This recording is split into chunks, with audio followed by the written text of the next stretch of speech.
As a trackside doctor for professional supercross, these are the crashes that make my stomach turn. This incident between Ryder Malinowski and Max Shane at the A2 SMX Next main event shows just how quickly a simple racing incident can turn dangerous. This crash highlights two of the most potentially dangerous injuries that riders face out there. In this incident, Shane mistimed the rhythm section and his line crossed with Malinowski's. If we stop the clip right here, you can see the first dangerous spot that this rider was in.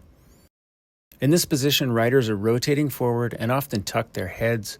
This opens them up to landing on their upper back, which can cause compression and distraction injuries to the spine. These injuries, often called chance or burst fractures, can lead to an unstable spinal injury that can paralyze a rider permanently.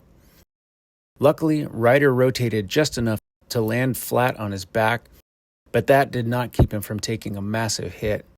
Going forward a few more frames, Ryder found himself in another compromising position. At this point, after such a jarring and disorienting impact, he's simply along for the ride and unable to protect himself. In this position, with a rider's head pointed down, they are at risk for cervical spine injuries that are often equally unstable and dangerous. There wasn't anything either of these riders could have done in this case, and this really shows the physical demands that this sport places on athletes.